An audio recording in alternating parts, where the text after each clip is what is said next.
নমস্কার বন্ধুরা, welcome to election mania channel. আজ আমরা আলোচনা করব 260 নম্বর বর্ধমান দক্ষিণ বিধানসভা কেন্দ্র নিয়ে। 2014 সালের লোকসভা নির্বাচনে এই কেন্দ্র থেকে তৃণমূলের প্রাপ্ত ভোট 45.55%, বিজেপির অপ্রাপ্ত ভোট 25.5%, বামফ্রন্টের প্রাপ্ত ভোট 22.36% এবং কংগ্রেসের প্রাপ্ত ভোট 2.13%।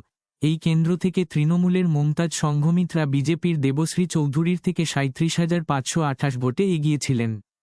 2016 সালের বিধানসভা নির্বাচনে এই কেন্দ্র থেকে তৃণমূলের প্রাপ্ত ভোট 47.37%, বিজেপির প্রাপ্ত ভোট 8.34%, বামফ্রন্ট ও কংগ্রেসের মিলিত প্রাপ্ত ভোট 32.17%।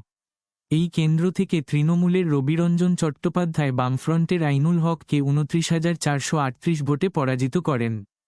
2019 সালের লোকসভা নির্বাচনে এই কেন্দ্র থেকে তৃণমূলের প্রাপ্ত ভোট 43.07%, বিজেপির প্রাপ্ত ভোট 42.4%, বামফ্রন্টের প্রাপ্ত ভোট 9.52% এবং কংগ্রেসের প্রাপ্ত ভোট 1.87%। এই কেন্দ্র থেকে তৃণমূলের মমতাজ সংঘমিত্রা বিজেপির এস আলুওয়ালিয়ার থেকে 1,338 ভোটে এগিয়েছিলেন।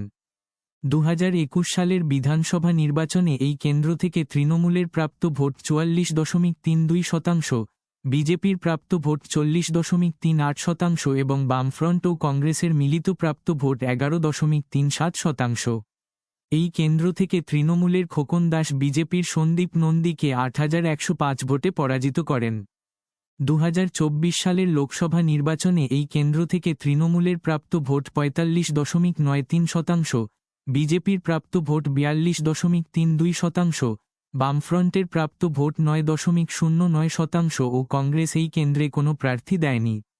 এই কেন্দ্র থেকে তৃণমূলের কীর্তি আজাদ বিজেপির দিলীপ ঘোষের থেকে 7,288 ভোটে এগিয়েছিলেন। 260 নম্বর বর্ধমান দক্ষিণ বিধানসভা কেন্দ্র। 2026 সালের বিধানসভা নির্বাচনে এই কেন্দ্র থেকে সম্ভাব্য বিজয়ীকে হতে চলেছে। সেটার আগে জানিয়ে রাখি যে আগামী পর্বে রায়না বিধানসভা নিয়ে আলোচনা করা হবে, তাই এরকম আরও তথ্য পাওয়ার জন্য চ্যানেলটি সাবস্ক্রাইব করে রাখো।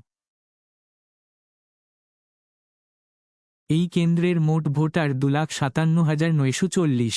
এই কেন্দ্র থেকে তৃণমূলের সম্ভাব্য প্রাপ্ত ভোট 43.47% ও বিজেপির সম্ভাব্য প্রাপ্ত ভোট 46.31%।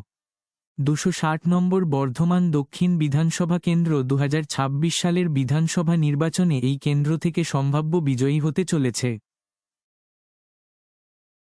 এখন পর্যন্ত আলোচিত 85টি কেন্দ্রের ফলাফল।